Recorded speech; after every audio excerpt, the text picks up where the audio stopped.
د شب قدر ایډیشنل اسسټنټ کمشنر دی یا میر شب قدر دی یا ټیمه شب قدر دی یا نور ذمہدار خلک دي ذمہدار اداري دي هغه نه موږ دغه غوښتنه کوو نن خو لږ څه ښکاري خو دا که دوه درې څاڅکي باران پرې وشو دا لکه د لوند سپوڼې زیاتېدی هم شي لري هغه که د سوي ګیس محکمې سره تعلق لري او که د بلې محکمې سره تعلق لري پکار ده چې د دغې خلاف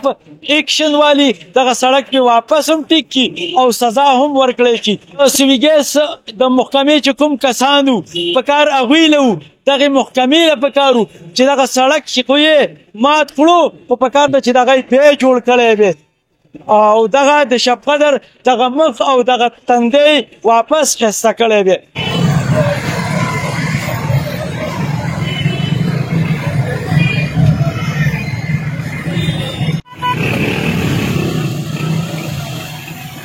پیام خبر نیوز کتونکو السلام علیکم کتونکو دا وخت موجود ما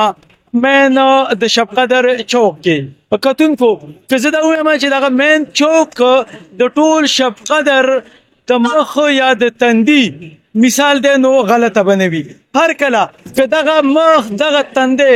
صفا وي ښایسته وي نو دغې نه د ټول شو قدر یا د ټول بازار پته لګي چې آیا دغه ښایسته دی او که پترنګ دی مونږ ټول شب قدر ولس دی او که هغه سرکاري ادارې دي او هغه که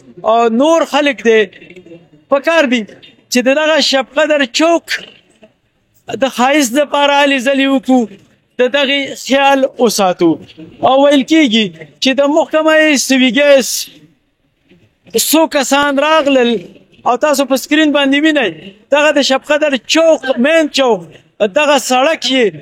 مات کړو او په دغه کې کوم د سوي ګیس چې پیپونه وو هغه ټیک کړل او واپس یې پې هغه ملبه هغه کومې روړه چې به هغه یې پې ور واچوله خو دغه سړک یې خراب کړو مات یې کړو واپس یې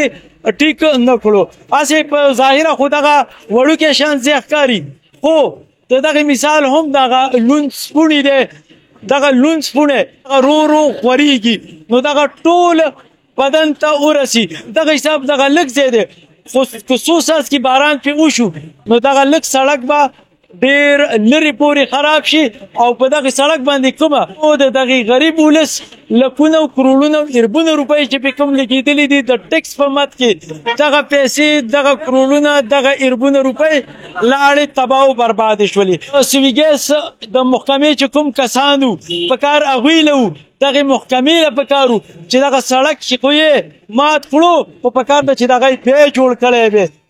او دغه د شب قدر دغه مخ او دغه تندی واپس ښایسته کړی وی د شب قدر ایډیشنل اسسټنټ کمشنر دی یا میر شب قدر دی یا ټیمه شب قدر دی یا نور ذمہدار خلک دي ذمہدار اداري دي هغو نه موږ دغه غوښتنه کوو چې دغه سړک چا هم مات کړی دی چا هم شلولی دی هغه که د هرې محکمې سره تعلق لري هغه که د سوي ګیس محکمې سره تعلق لري او که د بلې محکمې سره تعلق لري پکار ده چې د دغې خلاف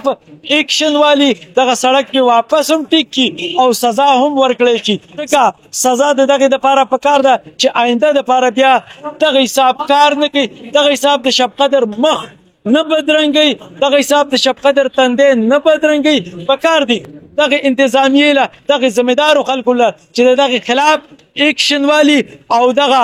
نن خو لږ څه ښکاري خو دا که دوه درې څاڅکي باران پرې وشو دا لکه د لوند سپوڼې زیاتېدی هم شي نو پکار دي چې د دغې غور وکړی شي او دغه په ایمرجنسي بنیادونو باندې جوړ کړي